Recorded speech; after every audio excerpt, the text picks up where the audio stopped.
ഇന്ന് സംഭവിച്ചത് വിശദമായ റിപ്പോർട്ടുകളിലേക്ക് കടക്കുകയാണ്. ഇ.പി. ജയരാജനെയും കെ സുധാകരനെയും കെ മുരളീധരനെയും രമേശ് ചെന്നിത്തലയെയും പി കെ കുഞ്ഞാലിക്കുട്ടിയെയും പ്രകാശ് ജാവ്ദേക്കർ ബി.ജെ.പിയിലേക്ക് ക്ഷണിച്ചു എന്ന വെളിപ്പെടുത്തലുമായി ദല്ലാൽ ടി.ജി. നന്ദകുമാർ.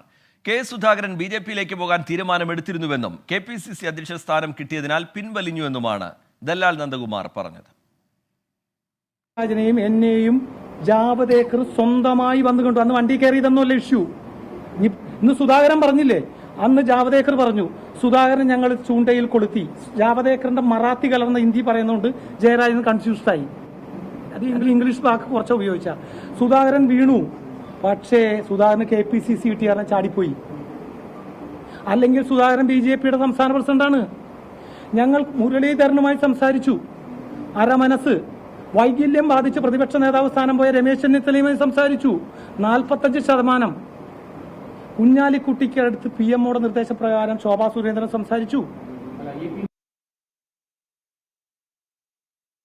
തുറക്കാൻ LDF-ന്റെ സഹായത്തിനായി ഇ.പി. ജയരാജനെ പ്രകാശ് ജാവ്ദേക്കർ കണ്ടു. ഇതിനായി SNC ലാവലിൻ കേസ് ഒത്തുതീർപ്പാക്കുമെന്ന് ജാവ്ദേക്കർ വാഗ്ദാനം ചെയ്തെന്നും ഇ.പി. ജയരാജൻ നിരസിച്ചെന്നും ടി.ജി. നന്ദകുമാർ വെളിപ്പെടുത്തി.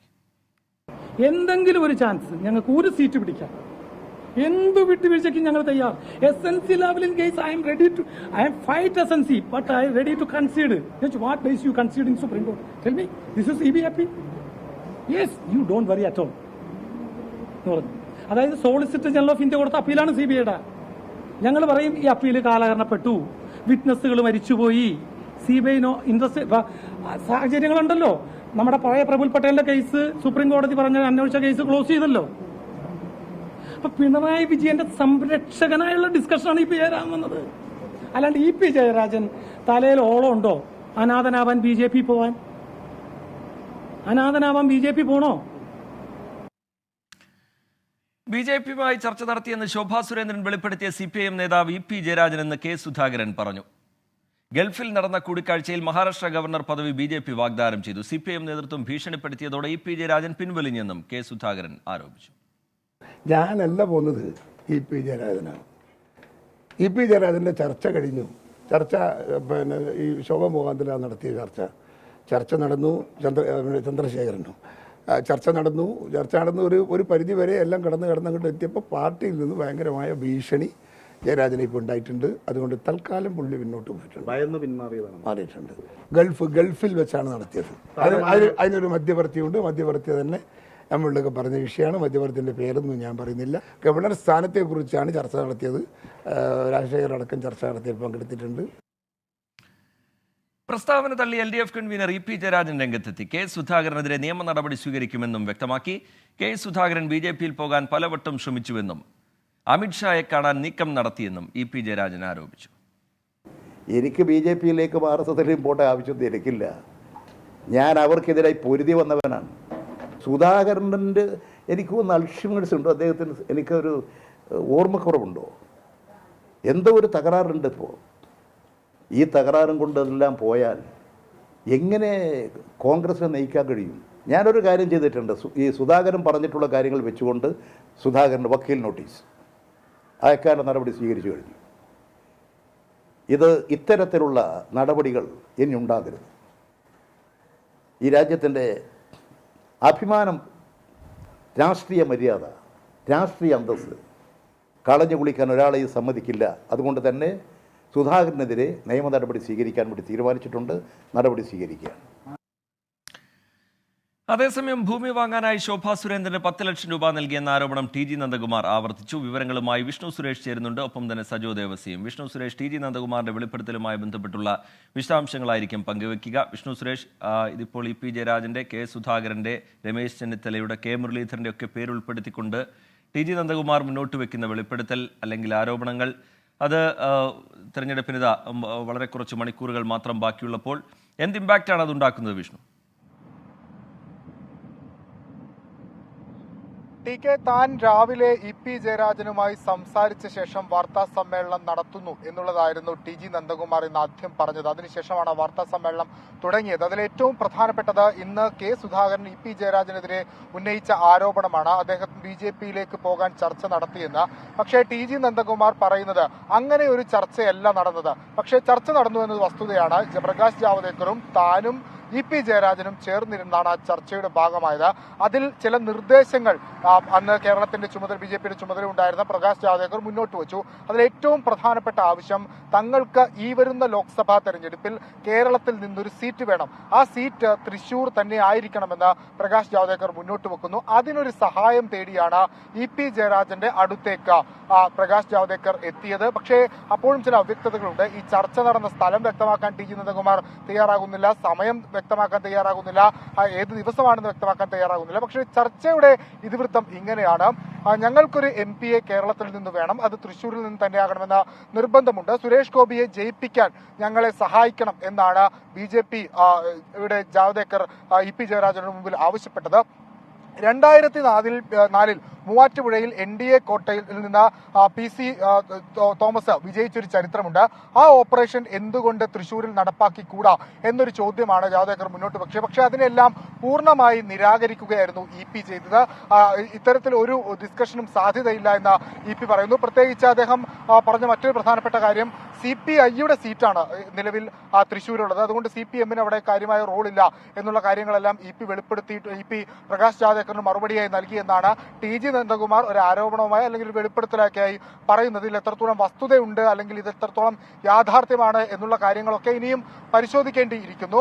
അപ്പോഴും EP-യോട് ജാവ്ദേക്കർ മുന്നോട്ട് വെച്ച കാര്യങ്ങളെല്ലാം പ്രധാനപ്പെട്ടതാണ്. ഞങ്ങൾക്കൊരു സീറ്റ് നൽകിയാൽ ഇവിടെ ഇടതുപക്ഷ നേതാക്കൾക്കെതിരെ കേന്ദ്ര ഏജൻസികൾ അന്വേഷിക്കുന്ന പ്രധാനപ്പെട്ട കേസുകളെല്ലാം ആ കേസുകൾ റദ്ദു ചെയ്യുന്ന നടപടി ഉണ്ടാകും. പ്രത്യേകിച്ച് പിണറായി വിജയന്റെ SNC ലാവലിൻ കേസ്, ആ കേസ് തങ്ങൾ സുപ്രീം കോടതിയിൽ തന്നെ പറയും.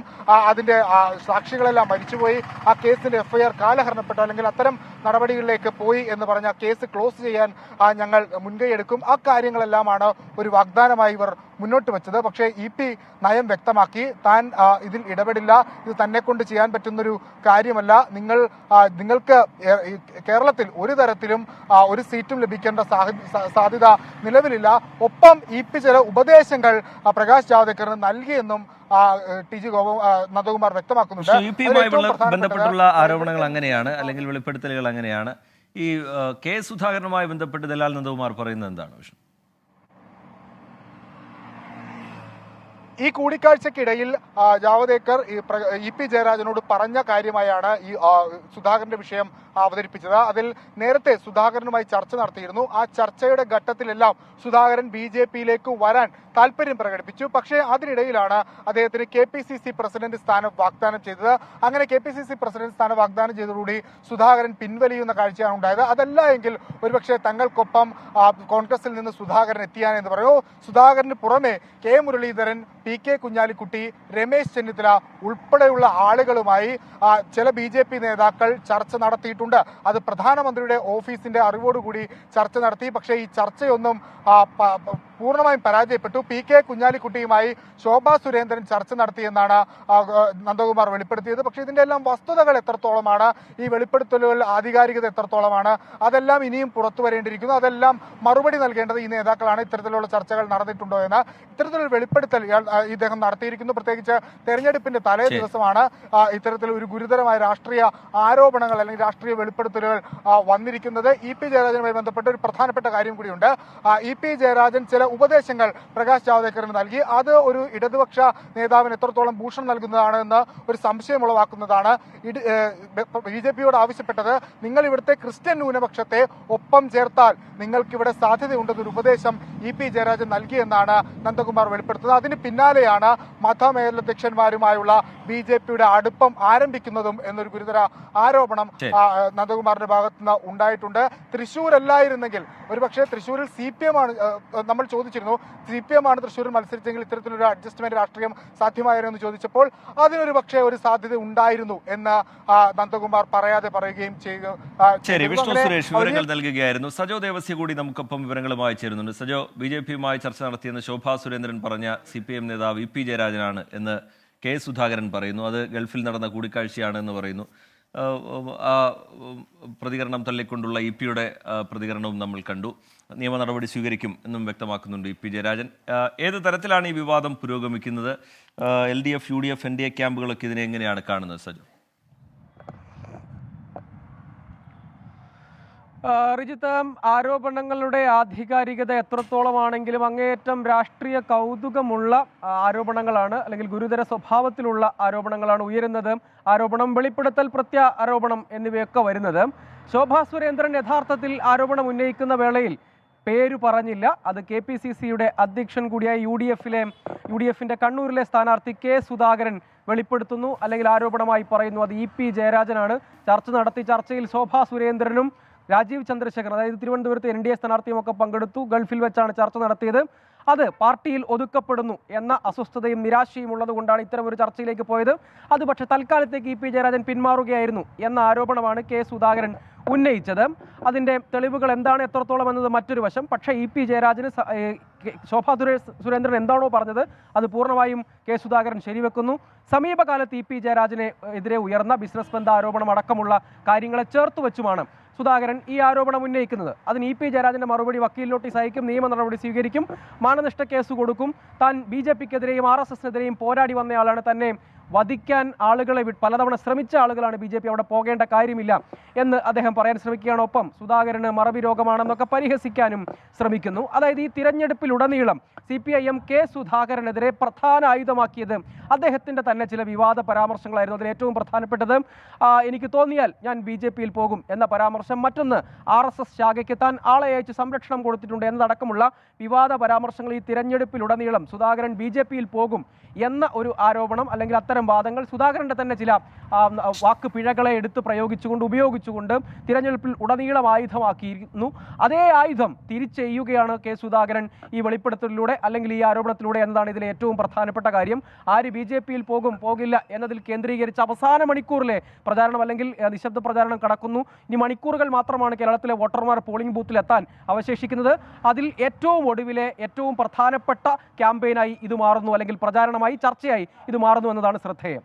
ശരി, സജോ ദേവസ്യ, വിഷ്ണു സുരേഷ് എന്നിവർ വിവരങ്ങൾ നൽകുകയായിരുന്നു. സജോ പറഞ്ഞതുപോലെ, വിഷ്ണു പറഞ്ഞതുപോലെ തെരഞ്ഞെടുപ്പിന്റെ അവസാന മണിക്കൂറുകളിൽ ചില ഗുരുതര സ്വഭാവമുള്ള, കൗതുകമെന്ന് തോന്നുന്ന തരത്തിലുള്ള ചില വെളിപ്പെടുത്തലുകൾ, പ്രത്യാരോപണങ്ങൾ ഒക്കെ ഉണ്ടാകുന്ന പശ്ചാത്തലമാണ്. അതിനെ ഏത് തരത്തിലാണ് വിവിധ ക്യാമ്പുകൾ കാണുന്നത് എന്നുള്ളതും ശ്രദ്ധേയമാണ്. എത്രത്തോളം ഈ ആരോപണങ്ങളുടെ ആധികാരികതയുണ്ട് എന്നുള്ള കാര്യത്തിലൊക്കെ ചോദ്യങ്ങൾ ബാക്കിയാവുകയും ചെയ്യുന്നു. പ്രധാനമന്ത്രി നരേന്ദ്രമോദിയുടെ രാജസ്ഥാനിലെ വിദ്വേഷ പരാമർശത്തിൽ BJPയോട് വിശദീകരണം തേടി തെരഞ്ഞെടുപ്പ് കമ്മീഷൻ. ഈ മാസം 29-ന് 11 മണിക്ക് മുമ്പ് മറുപടി നൽകണം. രാജ്യത്ത് ദാരിദ്ര്യം വർദ്ധിച്ചു എന്ന രാഹുൽ ഗാന്ധിയുടെ പരാമർശത്തിലും കമ്മീഷൻ വിശദീകരണം തേടിയിട്ടുണ്ട്. ജനപ്രാതിനിധ്യ നിയമത്തിന്റെ 77-ാം വകുപ്പ് അനുസരിച്ച് പാർട്ടി അധ്യക്ഷന്മാരിൽ നിന്നാണ് കമ്മീഷൻ വിശദീകരണം തേടിയത്. ബൽറാം നെടുങ്ങാടി ചേരുന്നുണ്ട് വിവരങ്ങളുമായി ഡൽഹിയിൽ നിന്ന്. ബൽറാം, നരേന്ദ്രമോദിയുടെ പരാമർശം വലിയ വിവാദമായി നിൽക്കുന്ന പശ്ചാത്തലം, അതിനിടയിലുള്ള കമ്മീഷന്റെ നടപടിയെ നമ്മൾ എങ്ങനെ കാണണം ബൽറാം?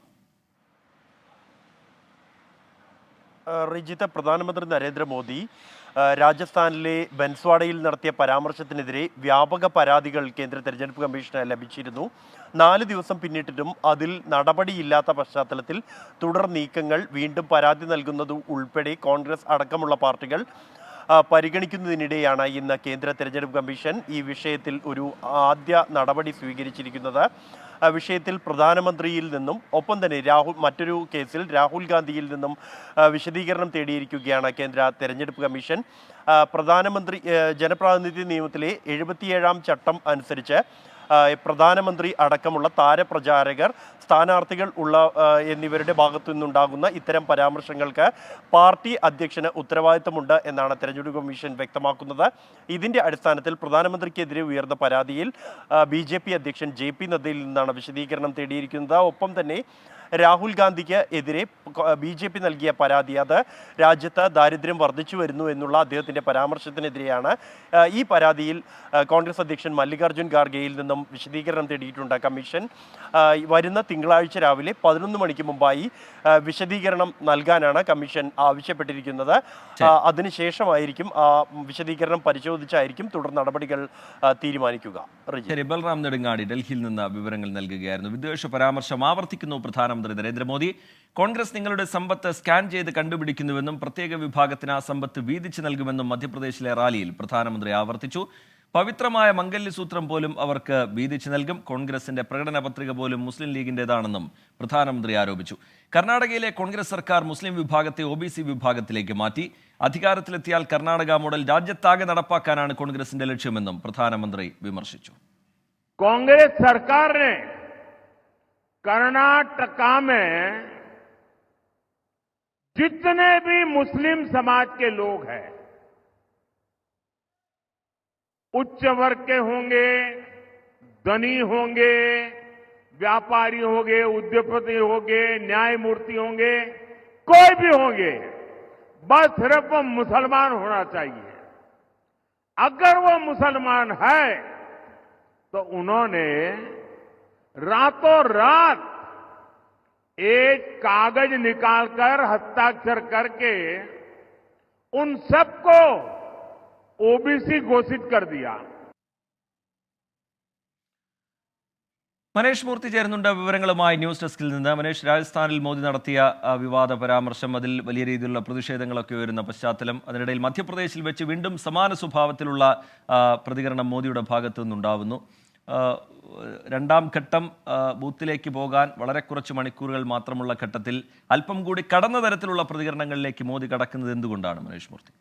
രജിത്ത്, അതായത് ഒന്നാം ഘട്ടം കഴിഞ്ഞതിന് ശേഷമാണ് ഇത്തരത്തിലുള്ള ഒരു വിവാദമായ പരാമർശങ്ങൾ പ്രധാനമന്ത്രി നരേന്ദ്രമോദിയുടെ ഭാഗത്തുനിന്നും ഉണ്ടാകുന്നത്. രാജസ്ഥാനിൽ തുടങ്ങിയ പരാമർശങ്ങളാണ് ഇതിപ്പോൾ മധ്യപ്രദേശിലെ മൊറേനയിലാണ്. ഇന്നിപ്പോൾ ഈ പറഞ്ഞ രീതിയിൽ BJPയുടെ റാലിയുമായി ബന്ധപ്പെട്ട് നടത്തിയ റാലിയിലാണ് ഇത്തരത്തിലൊരു പരാമർശം കൂടി അദ്ദേഹത്തിൻ്റെ ഭാഗത്തു നിന്നും ഉണ്ടാകുന്നത്. പറയുന്നത് കോൺഗ്രസ് നിങ്ങളുടെ സമ്പത്തുകളെല്ലാം തന്നെ സ്കാൻ ചെയ്ത് കണ്ടുപിടിക്കും, അത് മറ്റൊരു പ്രത്യേക വിഭാഗത്തിന് വേണ്ടി മാറ്റി നൽകാൻ വേണ്ടി അല്ലെങ്കിൽ അവർക്ക് നൽകാൻ വേണ്ടിയാണ് ഇത്തരത്തിലുള്ള തീരുമാനങ്ങൾ അല്ലെങ്കിൽ ഇത്തരത്തിലുള്ള തീരുമാനങ്ങൾ എന്തായാലും കോൺഗ്രസിൻ്റെ ഭാഗത്തു നിന്നും എടുക്കുന്നത്. മാത്രമല്ല, കർണാടകയിൽ പൂർണ്ണമായും തന്നെ മുസ്ലിം ജനവിഭാഗത്തെ പൂർണ്ണമായും തന്നെ OBCയിലേക്ക് മാറ്റിയിട്ടുണ്ട്. അത് രാജ്യവ്യാപകമായി അവർ അധികാരത്തിലെത്തിയാൽ അത് രാജ്യവ്യാപകമായി നടപ്പിലാക്കുക. വോട്ട് ബാങ്ക് മാത്രമാണ് കോൺഗ്രസിന്റെ ലക്ഷ്യം. അത് നിങ്ങളുടെ സമ്പത്ത് കൊള്ളയടിച്ചുകൊണ്ട് അല്ലെങ്കിൽ നിങ്ങളുടെ സമ്പത്ത് എടുത്തുകൊണ്ട് ആ രീതിയിൽ ഈ പറഞ്ഞ പ്രത്യേക വിഭാഗത്തിന് നൽകുക എന്നത് മാത്രമാണ് ലക്ഷ്യമെന്നും പറയുന്നു. എന്തായാലും ഈ ഒരു വിവാദ പരാമർശം ഓരോ റാലികളിലും ആവർത്തിക്കുക തന്നെയാണ് പ്രധാനമന്ത്രി നരേന്ദ്രമോദി. തെരഞ്ഞെടുപ്പ് കമ്മീഷൻ ഇപ്പോൾ ഈ നടപടികളുമായും എത്തിയിട്ടുണ്ട്. പക്ഷേ ആ ഒരു ഘട്ടത്തിലും കൃത്യമായി തന്നെ ഈ രീതിയിലുള്ള അല്ലെങ്കിൽ ഇതേ പരാമർശം തന്നെ രാജസ്ഥാനിൽ തുടങ്ങിയ പരാമർശം എല്ലായിടങ്ങളിലും ആവർത്തിക്കുക തന്നെയാണ് പ്രധാനമന്ത്രി നരേന്ദ്രമോദി. റിജിത്ത്, മനേഷ് മൂർത്തി വിവരങ്ങൾ നൽകുകയായിരുന്നു ന്യൂസ് ഡെസ്കിൽ നിന്ന്. വയനാട് പിണങ്ങോട് തെക്കുംതറയിൽ നിന്ന് ഭക്ഷ്യക്കിറ്റുകൾ പിടികൂടി. 167 കിറ്റുകളാണ് തെരഞ്ഞെടുപ്പ് ഫ്ലൈയിങ് സ്ക്വാഡ് പിടികൂടിയത്. BJP പ്രാദേശിക നേതാവ് കൃഷ്ണ നിവാസിൽ ശശിയുടെ വീട്ടിൽ നിന്നാണ് കിറ്റുകൾ പിടികൂടിയത്. സുർജിത്ത് അയ്യപ്പത്ത് ചേരുന്നുണ്ട് വിവരങ്ങളുമായി വയനാട്ടിൽ നിന്ന്. സുർജിത്ത്, ഇതുമായി ബന്ധപ്പെട്ടൊരു രാഷ്ട്രീയ വിവാദം കൂടി ഉയർന്നു കേൾക്കുന്നുണ്ടോ സുർജിത്ത്?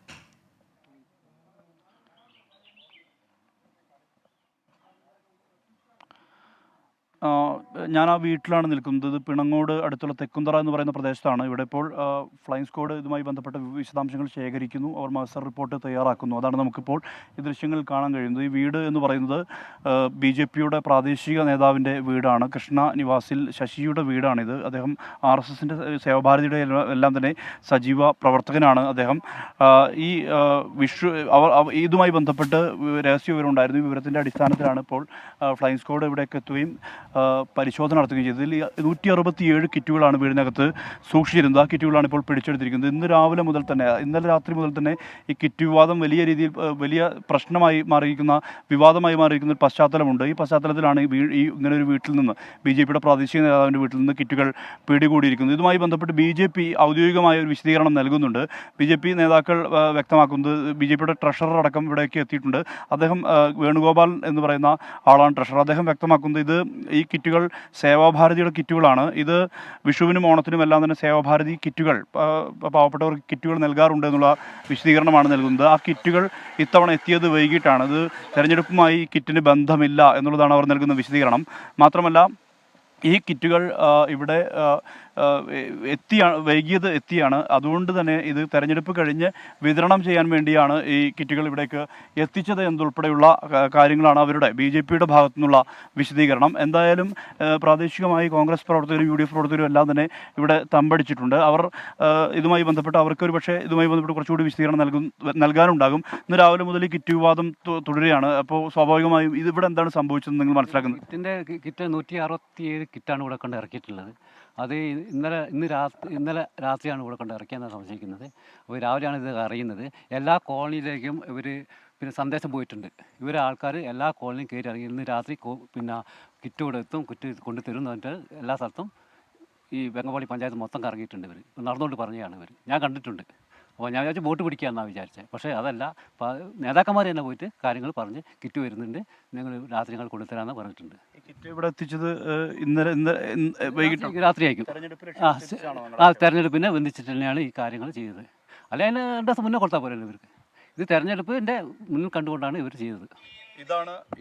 ഇതാണ് UDFന്റെ ആക്ഷേപം. അതായത് ഈ കിറ്റ് എത്തിച്ചിരിക്കുന്നത് തെരഞ്ഞെടുപ്പ് ലക്ഷ്യം വെച്ചുകൊണ്ട് തന്നെയാണ്. സംഭവ സ്ഥലത്ത് നിന്ന് വിവരങ്ങൾ നൽകിയത്. വയനാട് പിണങ്ങോട് തെക്കുംതറയിൽ നിന്നാണ് ഭക്ഷ്യക്കിറ്റുകൾ പിടികൂടിയത്. തെരഞ്ഞെടുപ്പ് ഫ്ലൈയിങ് സ്ക്വാഡാണ് ഇത് പിടികൂടിയത്. തെരഞ്ഞെടുപ്പ് ലക്ഷ്യമിട്ട് വിതരണം ചെയ്യാൻ വേണ്ടി കൊണ്ടുവന്ന കിറ്റ് എന്നുള്ളതാണ് UDFന്റെ ആരോപണം. എന്നാൽ BJP നേതൃത്വം അത് തള്ളുകയും ചെയ്യുന്നുണ്ട്.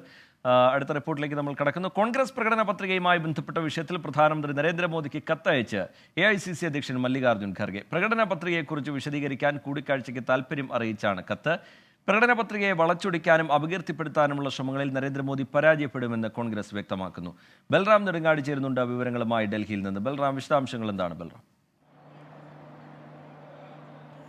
റീജിത്ത്, പ്രധാനമന്ത്രി നരേന്ദ്രമോദി കോൺഗ്രസിന്റെ പ്രകടന പത്രികയെ വ്യാഖ്യാനിച്ചുകൊണ്ടാണ് അദ്ദേഹം രാജസ്ഥാനിലെ ബൻസ്വാഡ മുതൽ പിന്നീട് നടന്ന 7 പ്രചരണ യോഗങ്ങളിലും സംസാരിച്ചത്. അതിൽ ഒന്ന് ഈ കോൺഗ്രസിന്റെ ജാതി സെൻസസ് എന്നുള്ളത് ജനങ്ങളുടെ സ്വത്ത് പിടിച്ചെടുക്കാനുള്ള കോൺഗ്രസിന്റെ നീക്കമായി അദ്ദേഹം വ്യാഖ്യാനിക്കുന്നു. മറ്റൊന്ന് സംവരണം, SC ST OBC വിഭാഗങ്ങളുടെ സംവരണ ക്രമം മാറ്റിമറിക്കാൻ കോൺഗ്രസ് ശ്രമിക്കുന്നു എന്ന ആരോപണം ഉന്നയിക്കുന്നു. മറ്റൊരു കാര്യം എന്നുള്ളത് പാരമ്പര്യ സ്വത്തിന് നികുതി ഈടാക്കുന്നു എന്നുള്ളതാണ്. ഇത്തരത്തിൽ തുടർച്ചയായ ആരോപണങ്ങൾ ഉയരുന്ന പശ്ചാത്തലത്തിലാണ് മല്ലികാർജ്ജുൻ ഖാർഗെ പ്രധാനമന്ത്രി നരേന്ദ്രമോദിക്ക് കത്ത് അയച്ചിരിക്കുന്നത്. ഈ കത്തിൽ ചൂണ്ടിക്കാണിക്കുന്നത് പ്രധാനമന്ത്രിയുമായി തനിക്ക് കൂടിക്കാഴ്ച നടത്താൻ താല്പര്യമുണ്ട് എന്നുള്ളതാണ്.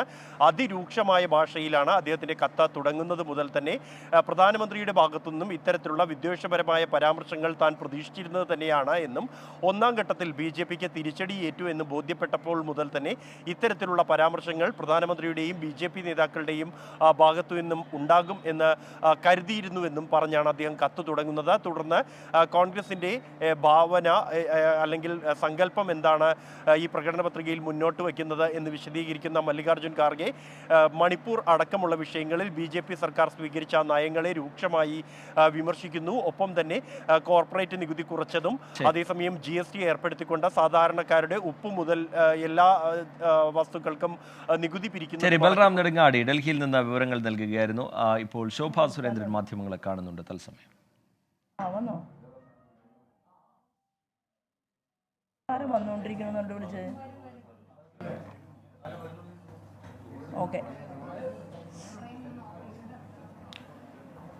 ദലാൽ നന്ദകുമാറിന്റെ വെളിപ്പെടുത്തലിന്റെ കൂടി പശ്ചാത്തലത്തിലാണ് ശോഭാ സുരേന്ദ്രൻ മാധ്യമങ്ങളെ കാണാൻ പോകുന്നത്. ഏത് തരത്തിലുള്ള പ്രതികരണമാണ് ശോഭാ സുരേന്ദ്രന്റെ ഭാഗത്തുനിന്നുണ്ടാവുക എന്നുള്ളത് എല്ലാവരും ശ്രദ്ധയോടുകൂടി കാത്തിരിക്കുകയാണ്. ശോഭാ സുരേന്ദ്രന്റെ വാർത്താ സമ്മേളനത്തിലേക്ക് തുടങ്ങിയാലോ?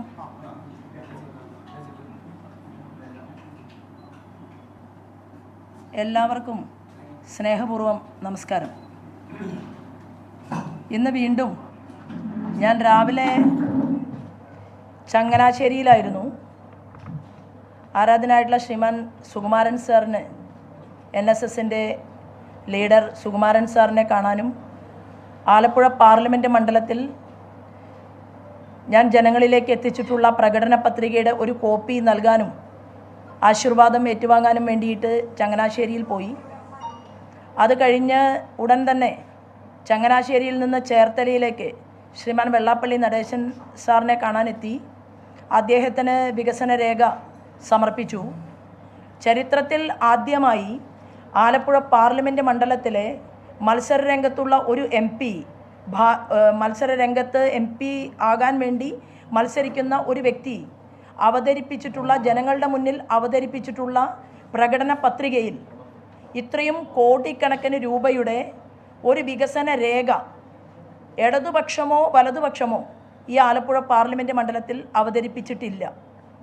അപ്പോൾ അത് എങ്ങനെയാണ് നമുക്ക് ഇത്രയും കോടിക്കണക്കിന് രൂപയുടെ വികസനം കൊണ്ടുവരാൻ സാധിക്കുക എന്നതിനെക്കുറിച്ച് വിവിധങ്ങളായിട്ടുള്ള ആളുകൾ, ഈ പാർലമെൻറ്റ് മണ്ഡലത്തിലുള്ളവരും ഈ പാർലമെൻറ്റ് മണ്ഡലത്തിൻ്റെ പുറത്തുള്ളവരുമൊക്കെയായിട്ട് അവരവരുടെ സംശയങ്ങൾ ചോദിച്ചു. എങ്ങനെയാണ് ഇത്രയും മനോഹരമായിട്ടുള്ള ഒരു വികസന രേഖ ആലപ്പുഴയ്ക്ക് വേണ്ടി സമർപ്പിക്കാൻ, ജനങ്ങളുടെ മുന്നിൽ സമർപ്പിക്കാൻ സാധിച്ചിട്ടുള്ളത് എന്നതിനെക്കുറിച്ചും ആളുകൾ ചോദിക്കുകയുണ്ടായി. എല്ലാ സാമുദായിക വികസന താല്പര്യമുള്ള എല്ലാ മേഖലയിലും പ്രവർത്തിക്കുന്ന രാഷ്ട്രീയ നേതാക്കന്മാർ അതിനകത്തുണ്ട്, സാമുദായിക നേതാക്കന്മാരുണ്ട്, എൻ്റർപ്രണേഴ്സ് ആയിട്ടുള്ള ആളുകളുണ്ട്.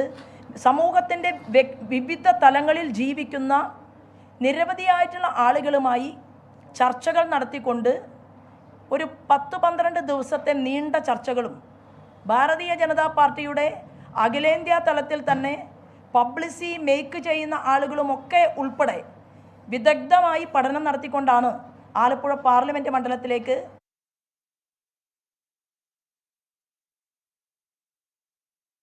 വീണ്ടും 1-2 തവണ പോയി കഴിഞ്ഞു. വീണ്ടും അദ്ദേഹത്തെ ഒരിക്കൽ കൂടി കാണാനും ഈ വികസന രേഖ അദ്ദേഹത്തിന് സമർപ്പിക്കാനും ആ സമയത്തിനിടയിലാണ് എന്നെ ചില ആളുകൾ 1-2 മാധ്യമ സുഹൃത്തുക്കൾ എന്നോട് വിളിച്ചറിയിച്ചത് ഇങ്ങനെ വീണ്ടും ഒരു പത്രസമ്മേളനം മിസ്റ്റർ നന്ദകുമാർ നടത്തിക്കൊണ്ടിരിക്കുന്നു എന്നുള്ളത്. അയാളുടെ കില്ലപ്പേരുണ്ടല്ലോ, ഇരട്ടപ്പേര്, അത് ഞാൻ എന്തായാലും വിളിക്കരുത് എന്നാണ്. അതായത് ആ പേരിൽ പല ആളുകളും നാട്ടിൽ ജോലി ചെയ്യുന്നുണ്ട്. അപ്പം നാട്ടു നടപ്പനുസരിച്ച് ഒരു വസ്തു കച്ചവടത്തിന് പോകുന്ന ആളുകളെയൊക്കെ നമ്മൾ വിളിക്കും. അവരായിരിക്കും ആ വസ്തു കച്ചവടത്തിലെ ഇടനിലക്കാർ. അപ്പോൾ അങ്ങനെയുള്ള ഇടനിലക്കാരായിട്ടുള്ള ചില ആളുകൾ എന്നെ വിളിച്ചറിയിച്ചത്, ശോഭ ചേച്ചി ഒരു കാരണവശാലും ഇയാളെ ആ പേരിൽ വിളിക്കരുത്, ഞങ്ങൾക്ക് വരെ അപമാനമാണ് എന്നാണ് പറഞ്ഞത്. അപ്പോൾ ജനങ്ങൾക്ക് അപമാനം തോന്നുന്ന ഒരു മനുഷ്യൻ, ആ മനുഷ്യൻ ഇന്ന് വീണ്ടും ഒരു പത്രസമ്മേളനം നടത്തുകയുണ്ടായി. എനിക്ക് ചോദിക്കാൻ ആഗ്രഹമുള്ളത്, മാർക്സിസ്റ്റ് പാർട്ടിയുടെ സംസ്ഥാന സെക്രട്ടറി മിസ്റ്റർ ഗോവിന്ദൻ മാഷാണോ അതോ ദല്ലാൽ നന്ദകുമാറാണോ എന്നാണ് എനിക്കിപ്പോൾ തോന്നുന്നത്. പൊതുസമൂഹത്തിനും ഇത് തോന്നുകയാണ്. പൊതുസമൂഹത്തിന് മനസ്സിലായി മാർക്സിസ്റ്റ് പാർട്ടിയുടെ സംസ്ഥാന സെക്രട്ടറിയുടെ റോൾ ഏറ്റെടുത്തുകൊണ്ടാണ് ഈ നന്ദകുമാർ മുന്നോട്ട് പോകുന്നത്. എന്തുകൊണ്ടാണ് ശോഭാ സുരേന്ദ്രനെതിരെ ഇത്തരത്തിലുള്ള വിഷയങ്ങൾ ഓരോ തെരഞ്ഞെടുപ്പുകളിലും വരുന്നത്? കഴിഞ്ഞ തെരഞ്ഞെടുപ്പിൽ ഞാൻ കഴക്കൂട്ടത്ത് മത്സരിച്ചു. ആ കഴക്കൂട്ടത്ത് മത്സരിച്ച സമയത്ത് വളരെ തന്ത്രപൂർവം ഒരു ഓൺലൈൻ ചാനലിനെ ഉപയോഗപ്പെടുത്തിക്കൊണ്ട് നാഷണൽ ഹൈവേയുടെ ഓരത്ത് 20 ലക്ഷം രൂപ ഒരു സെൻറ്റിന് വില വരുന്ന 1 ഏക്കർ ഭൂമിയുടെ ഉടമസ്ഥയായിരുന്നു കഴക്കൂട്ടം തെരഞ്ഞെടുപ്പ് സമയത്ത് ശോഭാ സുരേന്ദ്രൻ. ഇത്ര മാസമായിട്ടും ആ ഭൂമി ഒന്ന് തിരഞ്ഞ് കണ്ടുപിടിക്കാൻ എനിക്ക് സാധിച്ചിട്ടില്ല, കേരളത്തിലെ മാധ്യമ സുഹൃത്തുക്കൾക്കും സാധിച്ചിട്ടില്ല. അത് കഴിഞ്ഞ് വീണ്ടും ഒരു തെരഞ്ഞെടുപ്പിൻ്റെ നാളെ പോളിംഗ് ബൂത്തിലേക്ക് ആളുകൾ വോട്ട് ചെയ്യാൻ വേണ്ടി പോകുന്ന സമയത്ത് കൃത്യമായി ശോഭാ സുരേന്ദ്രനെ NDAയുടെ സ്ഥാനാർത്ഥിയെ എങ്ങനെ പരാജയപ്പെടുത്തണം എന്ന് റിസർച്ച് ചെയ്തുകൊണ്ട് വീണ്ടും കഥയുമായിട്ട് രംഗത്ത് നന്ദകുമാറിനെ പോലെയുള്ള ആളുകളെ ഇറക്കിയിരിക്കുകയാണ്. അപ്പോൾ അതിൽ എനിക്ക് മാധ്യമ സുഹൃത്തുക്കൾക്ക് എൻ്റെ വാട്സപ്പിനകത്തുള്ള ചില മെസ്സേജുകൾ അതെനിക്ക് കാണിക്കാനുണ്ട്. നന്ദകുമാർ പറയുകയാണ്, BJPയുടെ സ്ഥാനാർത്ഥി 1 കോടി രൂപ 80 ലക്ഷത്തോളം രൂപ BJPയുടെ സ്ഥാനാർത്ഥിയുടെ കയ്യിലുണ്ടായിരുന്നു. ബാക്കി വന്ന തുക നന്ദകുമാറിനെ സമീപിച്ചു. ഞാൻ ചോദിച്ചു ഈ വിഷയത്തെക്കുറിച്ചൊക്കെ. ഇന്നലെ ഞാൻ വളരെ വ്യക്തമായി കഴിഞ്ഞ ദിവസം മാധ്യമ സുഹൃത്തുക്കളോട് പറഞ്ഞിരുന്നു. അത് അവിടം കൊണ്ട് തീർന്നില്ല, വീണ്ടും കാര്യങ്ങൾ പറയുകയാണ്. ഞാൻ പറയാൻ ആഗ്രഹിക്കുന്നത്, നന്ദകുമാർ കരുതുന്നത് പോലെ 1 കോടി കൊടുത്താലോ 2 കോടി കൊടുത്താലോ സ്ഥാനം കൊടുക്കുന്ന മാർക്സിസ്റ്റ് പാർട്ടിയോ കോൺഗ്രസോ അല്ല ഭാരതീയ ജനതാ പാർട്ടി. ഭാരതീയ ജനതാ പാർട്ടി എന്ന് പറയുന്നത് അതികഠിനമായി പ്രവർത്തിച്ചുകൊണ്ട് പ്രസ്ഥാനത്തിനകത്ത് നിന്ന് മുന്നോട്ട് പോവുകയും ആ പ്രസ്ഥാനത്തെ മുന്നേറ്റാൻ വേണ്ടി ആരാണോ പരിശ്രമിക്കുന്നത് ആ പരിശ്രമിക്കുന്ന ആളുകളെ കൃത്യമായി ഐഡൻറ്റിഫൈ ചെയ്തുകൊണ്ട് ചുമതലകൾ കൊടുക്കുന്ന ഒരു പ്രസ്ഥാനമാണ് എൻ്റെ പ്രസ്ഥാനം. അത് പറയാൻ ഞാൻ ഈ അവസരത്തെ ഉപയോഗപ്പെടുത്തുകയാണ്. എനിക്ക് മനസ്സിലാകാൻ സാധിക്കാത്തത്, ഒരു സ്ത്രീയെ, പൊതുപ്രവർത്തന രംഗത്ത് നിൽക്കുന്ന ഒരു സ്ത്രീക്കെതിരെ ഇത്തരത്തിൽ യാതൊരു രേഖയുമില്ലാത്ത ഒരാരോപണം, കുറച്ച് പേപ്പറുകൾ പൊക്കിപ്പിടിച്ചുകൊണ്ട് ഈ പേപ്പറുകൾ കാണിച്ച് ഇതാണ് ശോഭാ സുരേന്ദ്രൻ്റെ ഭൂമി, ആ ശോഭാ സുരേന്ദ്രൻ്റെ ഭൂമി വാങ്ങാൻ വേണ്ടിയിട്ട് ഞാൻ ശ്രമിച്ചെന്നും അതിനുവേണ്ടി ഞാൻ മുന്നോട്ട് വന്നെന്നും പറയുന്നു. പിന്നെ മറ്റൊരു കേസ് പറയുന്നു, ഞാൻ ഡൽഹിയിലെ വലിയ ഒരാളാണ് എന്ന് അവതരിപ്പിക്കുന്നു. ഞങ്ങളുടെ അഖിലേന്ത്യാ ലീഡർ ജാവേദ്കർജിയുമായിട്ടുള്ള കാര്യങ്ങൾ പറയുന്നു. കഴിഞ്ഞ ദിവസം സുരേന്ദ്രനെ കുറിച്ച് പറഞ്ഞിരുന്നു, അനിൽ ആൻ്റണിയെ കുറിച്ച് പറയുന്നു, ശോഭാ സുരേന്ദ്രനെ കുറിച്ച് പറയുന്നു. ഇങ്ങനെ പറയുന്നതിനിടയിൽ ഒരു സ്ത്രീ ആ സ്ത്രീക്കെതിരെ വ്യംഗ്യാർത്ഥത്തിൽ നോക്കുകയോ ഒരു സ്ത്രീക്കെതിരെ അപമാനം, ആ സ്ത്രീയുടെ മൊറാലിറ്റിയെ അപമാനിക്കുന്ന രീതിയിൽ പ്രതികരിക്കുകയോ ചെയ്താൽ നിലനിൽക്കുന്ന സ്ത്രീ പീഡന വിരുദ്ധ നിയമമുണ്ട് ഇവിടെ.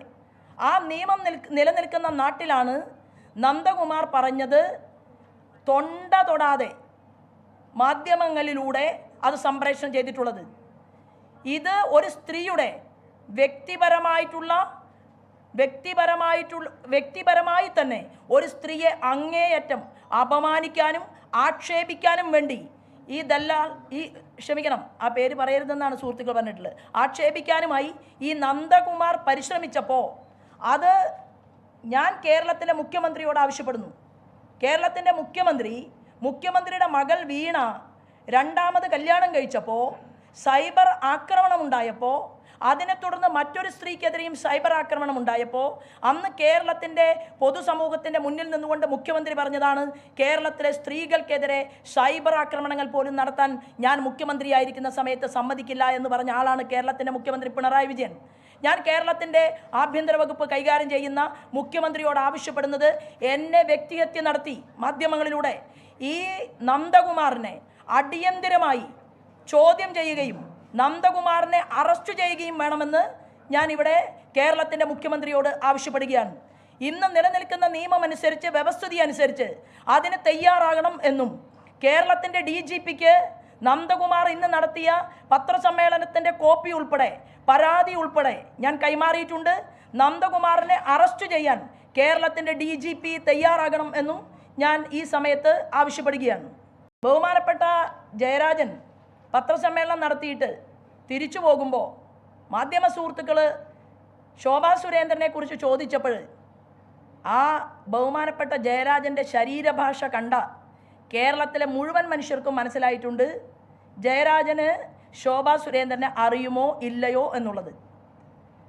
ഈ നന്ദകുമാർ എന്തിനാണ്, ഡേറ്റും സമയവും ഞാൻ നിങ്ങളോട് പറയാം. ഏപ്രിൽ മാസം 24-ാം തീയതി 2023 ശോഭാ സുരേന്ദ്രന് ഡൽഹിയിലേക്ക് പോകാൻ എന്തിനാണ് ടിക്കറ്റ് എടുത്ത് എൻ്റെ വാട്സപ്പിലേക്ക് അയച്ചത്? ആ ടിക്കറ്റ് ഇവിടുത്തെ മാധ്യമ സുഹൃത്തുക്കൾ എൻ്റെ വാട്സപ്പിൽ പരിശോധിക്കണം. നന്ദകുമാർ, ഞാൻ കഴിഞ്ഞ ദിവസം പറഞ്ഞിരുന്നു, ഒരു മാർക്സിസ്റ്റ് പാർട്ടിയിലെ പ്രഗത്ഭനായിട്ടുള്ള നേതാവിൻ്റെ പേര് അത് നന്ദകുമാറിനോട് മാധ്യമ സുഹൃത്തുക്കൾ ചോദിക്കുമെന്നാണ് ഞാൻ മനസ്സിലാക്കിയത്. ഒരു സ്ത്രീയെ വ്യക്തിഹത്യ നടത്തുന്ന സമയത്ത് എൻ്റെ മാധ്യമ സുഹൃത്തുക്കൾക്ക് പോലും ഇത് അമ്മയാണെന്നോ പെങ്ങളാണെന്നോ ഉള്ള ഒരു തോന്നൽ ഉണ്ടായില്ല എന്നുള്ളത് വളരെ വേദനയോടുകൂടിയിട്ടാണ് ഞാൻ നോക്കിക്കാണുന്നത്. അതവിടെ നിൽക്കട്ടെ.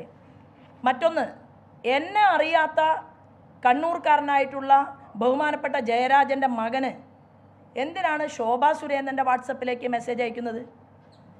ഈ ജയരാജൻ്റെ മകനെ ഞാൻ കാണുന്നത് 18-ാം തീയതി ജനുവരി മാസം 2023 അത് എറണാകുളത്തെ റിനൻസൻസ് ഹോട്ടലിൽ വെച്ചാണ്.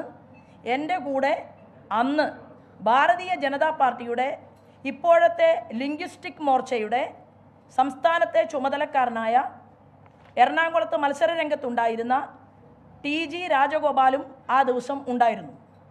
ഞാൻ പറഞ്ഞു വന്നത്, ഭാരതീയ ജനതാ പാർട്ടിയെ സംബന്ധിച്ചിടത്തോളം ഞങ്ങളുടെ പ്രസ്ഥാനത്തിനകത്തേക്ക് ഏത് തലയെടുപ്പുള്ള നേതാവ് ഭാരതീയ ജനതാ പാർട്ടിയിൽ ചേരണം എന്ന് ആഗ്രഹിച്ചുകൊണ്ട് മുന്നോട്ട് വന്നാലും അവരെ 8 സംസ്ഥാനങ്ങളുടെ ചുമതലക്കാരിയായിട്ടുള്ള നിങ്ങളുടെ സഹോദരിക്ക് ചർച്ച നടത്താനുള്ള അവകാശം ആരാധ്യരായിട്ടുള്ള അഖിലേന്ത്യാ നേതാക്കന്മാർ നൽകിയിട്ടുണ്ട്.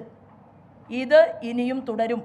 ഈ പാർലമെൻറ്റ് തെരഞ്ഞെടുപ്പ് കഴിയുമ്പോൾ വരാൻ പോകുന്ന അസംബ്ലി തെരഞ്ഞെടുപ്പിന് മുന്നോടിയായി തന്നെ അതിപ്രഗത്ഭന്മാരായിട്ടുള്ള ഒരുപാട് നേതാക്കന്മാർ ഭാരതീയ ജനതാ പാർട്ടിയുടെ ഞങ്ങളുടെ പ്ലാറ്റ്ഫോമിലേക്ക് കടന്നു വരും.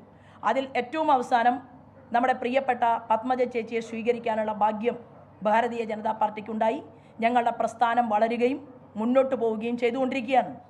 ഇവിടെ എനിക്ക് പറയാനുള്ളത്, IBയുടെ റിപ്പോർട്ട് ആലപ്പുഴ പാർലമെൻറ്റ് മണ്ഡലത്തെ സംബന്ധിച്ച് ശോഭാ സുരേന്ദ്രനും KC വേണുഗോപാലും തമ്മിൽ മത്സരം നടക്കുന്നു. ആ മത്സരം നടന്നുകൊണ്ടിരിക്കുന്നതിനിടയിൽ ശോഭാ സുരേന്ദ്രൻ മുന്നേറുന്നു എന്നുള്ള മാർക്സിസ്റ്റ് പാർട്ടിയുടെ റിപ്പോർട്ടും ബഹുമാനപ്പെട്ട ആരിഫ് 3-ാം സ്ഥാനത്തേക്ക് പിന്തള്ളപ്പെട്ടു പോയി എന്നുള്ള അവരുടെ ജില്ലാ കമ്മിറ്റി യോഗത്തിൻ്റെ റിപ്പോർട്ടും പുറത്തു വന്ന സാഹചര്യത്തിൽ എന്നെ വ്യക്തിപരമായി തേജോവധം ചെയ്തുകൊണ്ട് എൻ്റെ ആത്മാഭിമാനത്തെ തകർക്കുന്ന രീതിയിൽ ആരെയെങ്കിലും ഇറക്കിക്കഴിഞ്ഞാൽ അതിലൊന്നും പേടിച്ച് ജോലി നിർത്തി വീട്ടിൽ പോയിട്ട് ഇരിക്കുന്ന ആളല്ല ഈ മാധ്യമ സുഹൃത്തുക്കളുടെ മുന്നിലിരിക്കുന്ന ശോഭാ സുരേന്ദ്രൻ എന്ന് പറയാൻ ഞാൻ ഈ അവസരത്തെ ഉപയോഗപ്പെടുത്തുകയാണ്. ഒരു ചാനൽ എന്നോട് ആവശ്യപ്പെട്ടു, ശോഭാ സുരേന്ദ്രൻ മറുപടി പറയണം എന്നാവശ്യപ്പെട്ടതുകൊണ്ട് മാത്രമാണ് വളരെ തിരക്കുള്ള ഈ ദിവസം ഞാൻ ഇന്ന് ഈ മാധ്യമങ്ങളുടെ മുന്നിൽ വന്ന് ഇരിക്കാൻ കാരണമായത്. നന്ദകുമാറിനെ ഞാൻ കോടതിയിൽ പോലീസ് സ്റ്റേഷനിൽ ഞാൻ കൊടുത്ത പരാതിയിൽ DGP തീർച്ചയായിട്ടും നടപടിയെടുത്തിരിക്കണം. കാരണം DGP ദർവേഷ് സാഹിബ്, ബഹുമാനപ്പെട്ട DGP ദർവേഷ് സാഹിബ് എന്ന് പറയുന്നത് പിണറായി വിജയൻ്റെ വീട്ടിലെ അടുക്കളപ്പണിക്കാരനല്ല.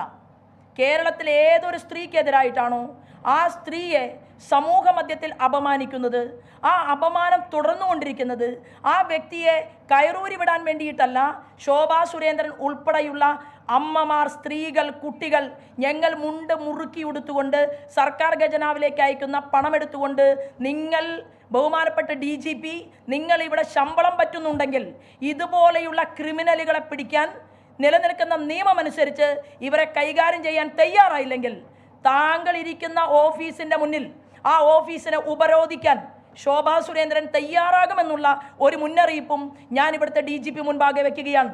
ഇതിനു മുൻപ് കേരളത്തിൻ്റെ DGP ദർവേഷ് സാഹിബിനെ ഞാൻ മറ്റൊരു പരാതി തന്നിരുന്നു. ആ പരാതി എന്തായിരുന്നു? ഞാൻ ഒരു കള്ളു ഷാപ്പിൽ ഭക്ഷണം എടുത്തു കൊടുക്കുന്ന ഒരു സ്ത്രീയുടെ രൂപത്തിൽ മുണ്ടും ബ്ലൗസും, ആ ജോലിയൊന്നും ഒരു സ്ത്രീ എടുക്കുന്ന ഏതൊരു ജോലിയും, പക്ഷെ നമ്മുടെ നാട്ടിൽ അങ്ങനെയുണ്ടോ? കള്ള് കഴിക്കാൻ വേണ്ടിയിട്ട് പോകുന്ന ആളുകൾക്ക് സ്ത്രീകളാണോ നഗ്നമായിട്ട് ഡ്രസ്സ് ഇട്ടുകൊണ്ട് ഇതെടുത്തു കൊടുക്കുന്നത്? ആണോ? ഒരു ഓലപ്പുര കെട്ടി ഒരു കള്ള് ഷാപ്പിൻ്റെ ചിത്രം വരച്ചു വെച്ച് അവിടെ എൻ്റെ മുഖവും അതുപോലെ തന്നെ വേറൊരു സ്ത്രീയുടെ രൂപത്തിലും സൈബർ അറ്റാക്ക് നടത്തിയ ആളാണ് ഈ ആലപ്പുഴ പാർലമെൻറ്റ് മണ്ഡലത്തിലെ MLA സലാമിനെതിരെ ഞാൻ പരാതി കൊടുത്തു DGPക്ക്. ഇതുവരെ DGP ആ പരാതി അന്വേഷിച്ചിട്ടില്ല. എൻ്റെ വ്യാജ ഓഡിയോയുമായി ബന്ധപ്പെട്ടുകൊണ്ടുള്ള പരാതി കൊടുത്തു, ആ പരാതിയെക്കുറിച്ച് അന്വേഷിച്ചിട്ടില്ല. എന്നെ വ്യക്തിഹത്യ നടത്താൻ വേണ്ടി ഈ കഴക്കൂട്ടത്ത് എൻ്റെ പേരിൽ ഇല്ലാത്ത ഒരു ഭൂമി 20 ലക്ഷം രൂപയുടെ 1 സെൻറ്റ് വിലയുള്ള 1 ഏക്കർ ഭൂമിയുണ്ട് എന്ന് പറഞ്ഞ് അപമാനിച്ചവർക്കെതിരെ പരാതി കൊടുത്തു. ആ പരാതിയിൽ ഒരു നടപടിയില്ല, ഒരു ചോദ്യം ചെയ്യലില്ല. ഇവിടെ കേരളത്തിൽ തന്നെ ആലപ്പുഴ പാർലമെൻറ്റ് മണ്ഡലത്തിൽ തന്നെ എൻ്റെ ഫ്ലക്സ് ബോർഡുകൾ അതെല്ലാം തന്നെ വെട്ടിയെടുത്ത് ഒരു സ്ത്രീയുടെ മുഖം വെട്ടിയെടുത്ത് അവിടെ ആരിഫിൻ്റെ മുഖം ചേർത്ത് വെച്ച് അവിടെയും ഞാൻ ഇവിടുത്തെ കലക്ടർക്കുൾപ്പെടെ പരാതി കൊടുത്തു. ഒരു നടപടിയും ഉണ്ടായിട്ടില്ല. ഞാൻ പറയാൻ ആഗ്രഹിക്കുന്നത്, ഈ രീതിയിലാണ് കേരളത്തിൻ്റെ ആഭ്യന്തര വകുപ്പിനെ കൊണ്ടുപോകാൻ കേരളത്തിൻ്റെ മുഖ്യമന്ത്രിയും ആ മുഖ്യമന്ത്രിയുടെ താളത്തിനൊത്ത് തുള്ളുന്ന DGP ദർവേഷ് സാഹിബും ശ്രമിക്കുന്നതെങ്കിൽ ദർവേഷ് സാഹിബ് എന്ന് പറയുന്ന ബഹുമാനപ്പെട്ട DGPയോട് ഞാൻ പറയാൻ ആഗ്രഹിക്കുന്നു, ഈ വളയിട്ട കൈകളുണ്ടല്ലോ, ആ വളയിട്ട കൈകൾ അങ്ങനെ മനോഹരമായി തന്നെ ഇരിക്കണം എന്ന് ശഠിക്കരുത്. താങ്കളുടെ വീടിൻ്റെ മുന്നിലും മുദ്രാവാക്യം വിളിക്കാൻ, താങ്കളെ വേണമെങ്കിൽ തെരുവിൽ താങ്കളുടെ ജീപ്പിനെ ഉൾപ്പെടെ തടയാൻ നട്ടലുള്ള ഒരു സ്ത്രീയാണ് കേരളത്തിൽ കഴിഞ്ഞ 30 വർഷമായിട്ട് പൊതുപ്രവർത്തന രംഗത്ത് നിൽക്കുന്നത് എന്ന് ഓർമ്മപ്പെടുത്താൻ ഞാൻ ആഗ്രഹിക്കുകയാണ്. നന്ദകുമാറിന്റെ ആരോപണങ്ങൾ തള്ളുന്നു ശോഭാ സുരേന്ദ്രൻ. തന്നെ പരാജയപ്പെടുത്താനാണ് റിസർച്ചിന്റെ ഭാഗമായി നന്ദകുമാറിനെ CPIM ഇറക്കിയിരിക്കുന്നത്. 1 കോടിയോ 2 കോടിയോ കൊടുത്താൽ സ്ഥാനങ്ങൾ കിട്ടുന്ന പാർട്ടിയല്ല BJP എന്നുള്ള കാര്യവും ശോഭാ സുരേന്ദ്രൻ പറയുന്നു. യാതൊരു രേഖയുമില്ലാത്ത, തെളിവുകളില്ലാത്ത ആരോപണം എന്നാണ് ദല്ലാൽ നന്ദകുമാറിന്റെ വെളിപ്പെടുത്തലുകൾക്ക്, ആരോപണങ്ങൾക്ക് ശോഭാ സുരേന്ദ്രൻ മറുപടി നൽകുന്നു. സംസ്ഥാനം പോളിംഗ് ബൂത്തിലേക്ക് പോകാൻ മണിക്കൂറുകൾ മാത്രം ബാക്കി നിൽക്കെ അവസാനവട്ട വോട്ടുറപ്പിക്കലിന്റെ തിരക്കിലാണ് സ്ഥാനാർത്ഥികൾ. നിശബ്ദ പ്രചാരണത്തിന്റെ മണിക്കൂറുകളിൽ വോട്ടർമാരെയും മതമേലധ്യക്ഷന്മാരെയും നേരിൽ കാണുന്ന തിരക്കിലാണ് സ്ഥാനാർത്ഥികൾ. അവസാന ദിവസവും തികഞ്ഞ വിജയപ്രതീക്ഷയിലാണ് മിക്ക സ്ഥാനാർത്ഥികളും. വിവരങ്ങളുമായി തിരുവനന്തപുരത്ത് നിന്ന് ഷഫീദ് റാവുത്തർ ചേരുന്നുണ്ട്. ഷഫീദ്, വാശിയേറിയ പ്രചാരണം, ആരോപണ പ്രത്യാരോപണങ്ങൾ, ചില വിവാദങ്ങൾ, കളംമാറ്റങ്ങളൊക്കെ ഈ പ്രചാരണ കാലത്ത് നമ്മൾ കണ്ടു. വാശിയേറിയ പ്രചാരണത്തിനൊടുവിൽ ഇന്ന് നിശബ്ദ പ്രചാരണത്തിൻ്റെ ദിനമായിരുന്നു. മുന്നണികളുടെ പ്രതീക്ഷ അവസാന വട്ടത്തിൽ എങ്ങനെ ഷഫീദ്?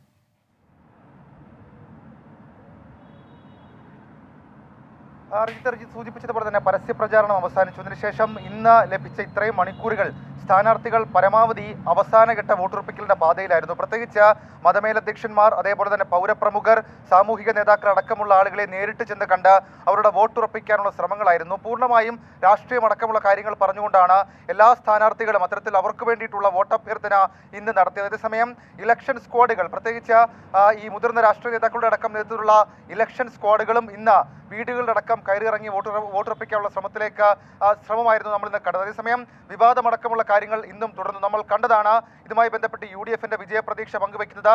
തിരുവനന്തപുരത്തേക്ക് വന്നാൽ തിരുവനന്തപുരത്ത് ലോക്സഭാ മണ്ഡലത്തിലെ LDF സ്ഥാനാർത്ഥി പന്ന്യൻ രവീന്ദ്രന്റെ അതിരൂക്ഷ വിമർശനമടക്കമുള്ള കാര്യങ്ങൾ നമ്മൾ കണ്ടു.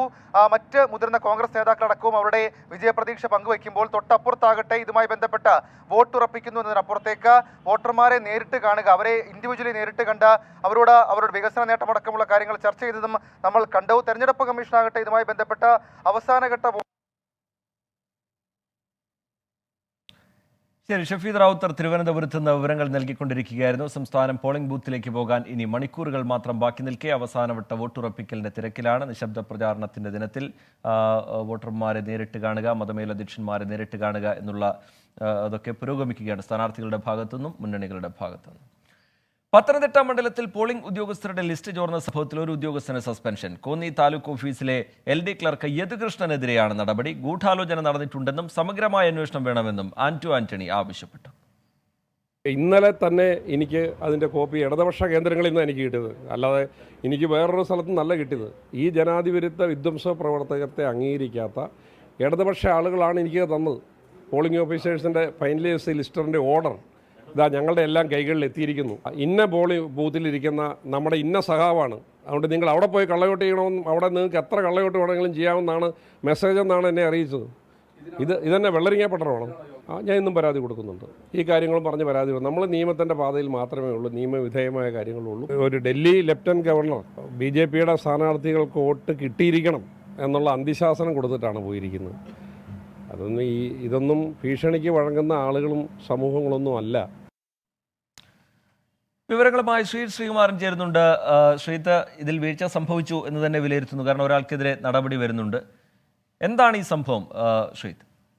അതായത് വീഴ്ച സംഭവിച്ചെന്ന് മാത്രമല്ല, ഒരു ഉദ്യോഗസ്ഥനെ ഇപ്പോൾ സസ്പെൻഡ് ചെയ്തിട്ടുണ്ട്. അതിൽ അവർ പ്രധാനമായും എടുത്തു പറയുന്നത്, ഇന്നലെ ഈ പോളിംഗ് ദിവസം അവിടെ ഫ്ലെക്സ് ബോർഡിൽ അടിച്ചു വെക്കേണ്ട സാമഗ്രികൾ നൽകുന്ന ദിവസം മാത്രമാണ് ഈ ലിസ്റ്റ് പുറത്തു പോകാൻ പാടുകയുള്ളൂ.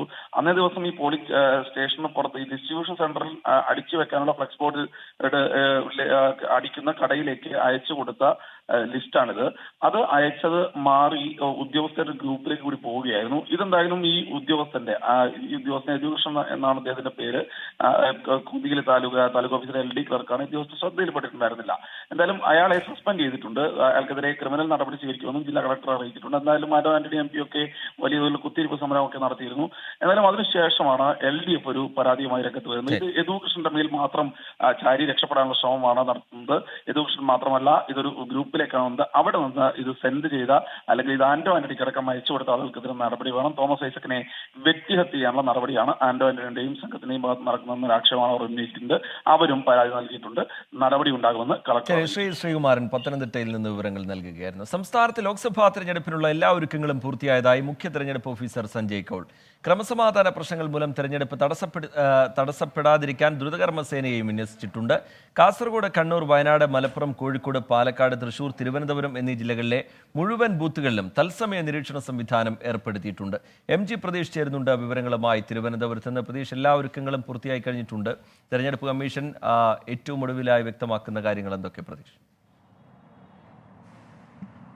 റിജിത്ത്, സമാധാനപരമായി തിരഞ്ഞെടുപ്പ് നടത്താനുള്ള എല്ലാ ഒരുക്കങ്ങളും പൂർത്തിയായി എന്നതാണ് മുഖ്യ തിരഞ്ഞെടുപ്പ് ഓഫീസർ അറിയിക്കുന്നത്. നേരത്തെ തന്നെ ഇതുമായി ബന്ധപ്പെട്ടുള്ള ഒരു പ്രാഥമിക വിലയിരുത്തൽ തിരഞ്ഞെടുപ്പ് കമ്മീഷൻ നടത്തിയിരുന്നു. ഉദ്യോഗസ്ഥരെ അടക്കം പല സ്ഥലങ്ങളിൽ വിന്യസിച്ചിരുന്നു. ഇന്ന് രാവിലെ 8 മണിയോടുകൂടിയാണ് ഈ തിരഞ്ഞെടുപ്പ് സാമഗ്രികളുടെ വിതരണം പൂർത്തിയായിട്ടുള്ളത്. ഇനി ഈ ബൂത്ത്, അതായത് വോട്ടിംഗ് നടക്കുന്ന ഈ ബൂത്തുകളിൽ ഈ മെഷീനുകൾ ക്രമീകരിക്കുക, ഈ സ്ഥലങ്ങളിൽ അടിസ്ഥാന സൗകര്യങ്ങൾ ഒരുക്കുക എന്നുള്ള പ്രവർത്തനങ്ങളാണ് ഇപ്പോൾ തന്നെ നടക്കുന്നത്. വൈകിട്ട് 6 മണിയോടുകൂടി തന്നെ ഇത്തരത്തിലുള്ള ഒരുക്കങ്ങൾ പൂർത്തിയാകുമെന്നതാണ് പ്രധാനമായും തിരഞ്ഞെടുപ്പ് കമ്മീഷൻ അറിയിച്ചിരിക്കുന്നത്. പ്രശ്നബാധിത ബൂത്തുകളിലാണ് പ്രത്യേക നിരീക്ഷണം ഏർപ്പെടുത്തിയിട്ടുള്ളത്. സംസ്ഥാനത്ത് 6 ജില്ലകളിലാണ് പ്രധാനമായും പ്രശ്നബാധിത ബൂത്തുകൾ ഉള്ളത്. ഇവിടെ വെബ്കാസ്റ്റിംഗ് സൗകര്യം ഏർപ്പെടുത്തിയിട്ടുണ്ട്. ഈ ബൂത്തുകളുടെ അകത്തും പുറത്തും ക്യാമറ നിരീക്ഷണം ഉണ്ടാവും. ഒപ്പം ഈ പോലീസുകാർക്ക് പുറമെ കേന്ദ്രസേനയും ദ്രുതകർമ്മ സേനയും അടക്കം വിന്യസിച്ചുകൊണ്ടുള്ള ഒരു സുരക്ഷയാണ് പ്രശ്നബാധിത ബൂത്തുകളിൽ ഉണ്ടാകുന്നത്. മാത്രമല്ല ഈ വോട്ടർമാർക്ക് ഇപ്പോൾ ഈ ചൂട് കാലമാണ്, അതുകൊണ്ട് തന്നെ ഇതുമായി ബന്ധപ്പെട്ടുള്ള എല്ലാ അടിസ്ഥാന സൗകര്യങ്ങളും ഓരോ ബൂത്തുകളിലും ഒരുക്കിയിട്ടുണ്ടെന്നും തിരഞ്ഞെടുപ്പ് കമ്മീഷൻ അറിയിച്ചിട്ടുണ്ട്. ശരി, MG പ്രതീഷ് വിവരങ്ങൾ നൽകുകയായിരുന്നു തിരുവനന്തപുരത്ത്. വയനാട് പിണങ്ങോട് തെക്കുംതറയിൽ നിന്ന് ഭക്ഷ്യക്കിറ്റുകൾ പിടികൂടി. 167 കിറ്റുകളാണ് തെരഞ്ഞെടുപ്പ് ഫ്ലൈയിങ് സ്ക്വാഡ് പിടികൂടിയത്. BJP പ്രാദേശിക നേതാവ് VK ശശിയുടെ വീട്ടിൽ നിന്നാണ് കിറ്റുകൾ പിടികൂടിയത്. സുർജിത്ത് അയ്യപ്പത്ത് ചേരുന്നുണ്ട് വിവരങ്ങളുമായി. സുർജിത്ത്, എന്താണ് ഇതുമായി ബന്ധപ്പെട്ട് ലഭ്യമാകുന്ന പുതിയ വിവരങ്ങൾ? നേരത്തെ UDF ചില ആരോപണങ്ങളൊക്കെ ഉന്നയിച്ചിരുന്നു, ഇത് തെരഞ്ഞെടുപ്പ് മുന്നിൽ കണ്ട് വിതരണം ചെയ്യാൻ എത്തിച്ചതാണെന്നൊക്കെ. ഇപ്പോഴതിലൊരു വ്യക്തത വരുന്നുണ്ടോ സുർജിത്ത്? അന്വേഷണം നടക്കുന്നതേ ഉള്ളൂ. കിറ്റുകൾ എന്തായാലും ഇവിടെ നിന്ന് കൊണ്ടുപോയിട്ടുണ്ട്.